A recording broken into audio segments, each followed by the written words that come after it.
सच्चा दोस्त वही होता है जो कड़वी से कड़वी बात जो सही हो भले के लिए हो वो बोल जाए। रूस ने वही किया है। रूस ने भारत को चेताया है। एक तरफ जहां रूस ने भारत को बहुत बड़ी मदद रातों रात भेज दी है, तो वहीं दूसरी तरफ रूस ने भारत को चेता दिया है और ये पावर का खेल है जिसको लेकर रूस ने चेतावनी जारी की है। जानेंगे भारत को क्यों एक बार रूस की इस चेतावनी पर ध्यान देना चाहिए। इसके अलावे बहुत कुछ, आइए जानते हैं इन खबरों को विस्तार से। रूस और भारत की दोस्ती किस लेवल की है ये हमने देख ही लिया है। युद्ध का क्षेत्र हो, युद्ध के बाद का क्षेत्र हो, ये सारी चीजें हमने देखी कि किस तरीके से रूस के साथ अपने बैलेंस को बनाकर भारत चलता है। और इसके लिए तो जो रूसी राजदूत हैं उन्होंने भी भारत की तारीफ की और उन्होंने कहा कि भारत ने रूस को अकेला नहीं छोड़ा। लेकिन अभी जो रिपोर्ट आ रही है ना, वो रिपोर्ट अंतर्राष्ट्रीय स्तर पर बहुत ज्यादा छप भी रही है और इसमें कहा जा रहा है कि 24 बिलियन डॉलर का फायदा मात्र इन महीनों में हुआ है रूस को। और ये फायदा किसने कराया है तो आपको बता दे, कहा जा रहा है कि ये फायदा चीन और भारत ने कराया है रूस को।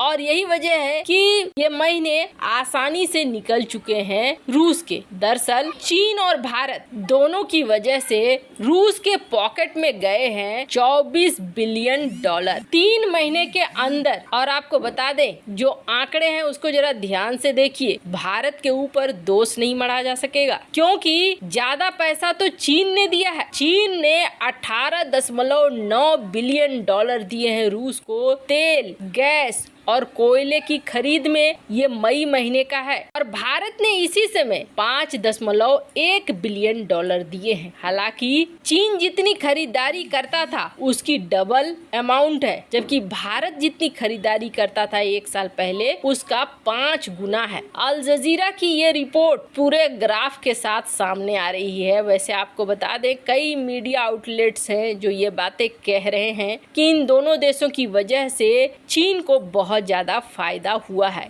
इन्होंने तो पूरा ग्राफ बना रखा है कि कब कैसे कैसे कितना तेल खरीदा, पिछले साल कितना खरीदा और इस साल कितना खरीदा। कहने का अर्थ ये है कि ऐसी परिस्थितियों में भी जब प्रतिबंध का खतरा है, चीन और भारत ने रूस से तेल खरीदे। भारत ने तो 2 चीजें थी, एक तो रिश्ता और दूसरा अपनी आर्थिक स्थिति को भी भारत को मजबूत करना था और भारत ऐसे मौके को हाथ से नहीं जाने देना चाहता था। लेकिन इसके अलावे कई ऐसे मौके आए जहां पर रूस ने भारत का खुल्लम खुल्ला समर्थन ही नहीं किया है, बल्कि जल्दबाजी में चीजों को भारत तक पहुंचाया भी है। जैसे कि S-400। जब रूस यूक्रेन की लड़ाई शुरू हुई, ये कहा जाने लगा अब तो भारत को जल्दी से S-400 मिलने वाला नहीं है। लेकिन ठीक इसका उल्टा हुआ और S-400 टाइम पर आ गया। पहला बैच भी, दूसरे बैच की भी तैयारी हो गई और अब कहा जा रहा है कि बाकी के भी समय पर डिलीवर्ड होंगे। इसके अलावे भारत फंस गया कुंदनकुलम में। यहाँ पर जो भारत का न्यूक्लियर पावर प्लांट है, अब यहाँ पे कचरे का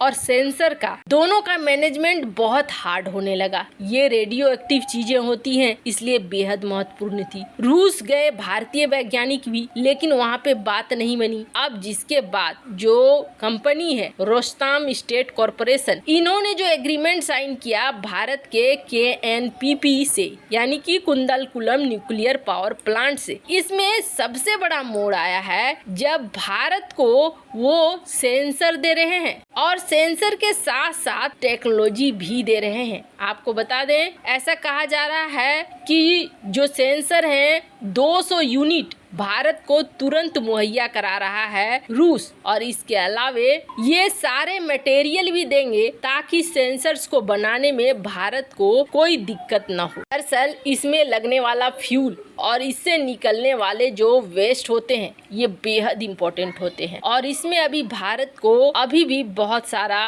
रिसर्च करना बाकी है। साधारण भाषा में कहें तो भारत के पास ये महारत नहीं है। यही वजह है कि रूस की मदद लेनी पड़ रही है और आज की डेट में रूस ने हर चीज प्रोवाइड कर दी है ताकि कुंदन कुलम को बिल्कुल भी प्रॉब्लम न हो और भारत को किसी भी तरह की कोई दिक्कत न हो। जहां न्यूक्लियर प्लांट के लिए भारत को मदद दे रहा है रूस, तो वहीं रूस ने एक बहुत बड़ी बात कह दी है और एक तरीके से भारत को चेतावनी दी है। आपको याद होगा यूएनएससी में भारत के लिए वीटो के लिए सीधे सीधे रूस ने भारत का समर्थन किया और ये भी कहा कि हम चाहते हैं भारत को वीटो मिले, पर इसके साथ साथ रूस ने एक चेतावनी भी दी है जिसे भारत को समझना चाहिए। दरअसल बात क्या है? बात यह है कि यूएनएससी में वीटो का अधिकार देने को तैयार नहीं है यूएनएससी के पुराने मेंबर, और पहले तो परमानेंट मेंबरशिप देने को भी तैयार नहीं है। लेकिन ऐसा माना जा रहा है कि कुछ 4-5 देश हैं, जिनमें से एक है ब्राजील, जापान, जर्मनी, भारत, ये चाह रहे हैं कि आप हमें परमानेंट मेंबरशिप भी दे दो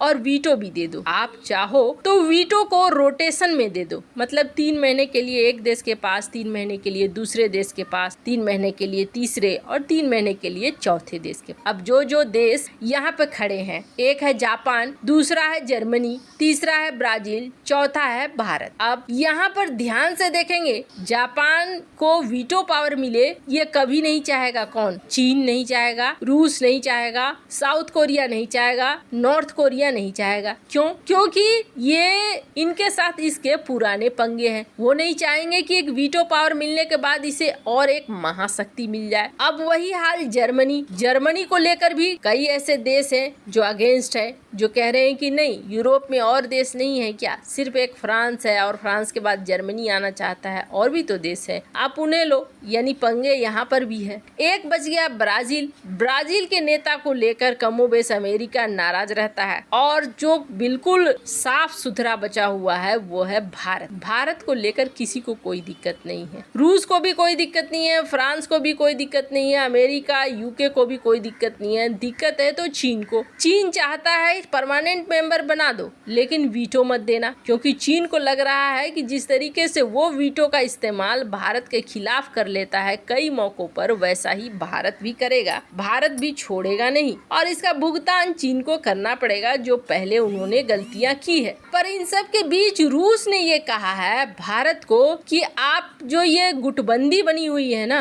G4 देशों की, कि G4 देश यानी कि ये ब्राजील, जापान, जर्मनी और भारत, जिन्होंने ये कहना शुरू किया है कि आप हमें 2 रोटेशन 22 पे दे दो, आप इस ग्रुप को तोड़ दो और इस ग्रुप से निकल के बाहर आ जाओ। क्योंकि जर्मनी और जापान और इसके अलावे पश्चिमी देश कभी नहीं चाहेंगे कि आपको वीटो मिले। परमानेंट मेंबरशिप मिल भी जाता है तो आपको ये वीटो नहीं देंगे। यही वजह है कि आपको बाहर आ जाना चाहिए और हम समर्थन करेंगे। आप अकेले अपने दम पर खड़े हो जाओ और ये कहो कि मुझे चाहिए वीटो पावर, मुझे चाहिए परमानेंट मेंबरशिप। आप बिल्कुल बेदाग हो। ऐसे में आपको बड़ी आसानी से ऑफर मिल जाएगा और वीटो पावर भी मिल सकता है। वैसे आपको क्या लगता है? क्या रूस की ये सलाह बिल्कुल सही है? कमेंट कर अपनी राय जरूर बताएं। जल्द मिलते हैं अगले वीडियो में नई खबर के साथ।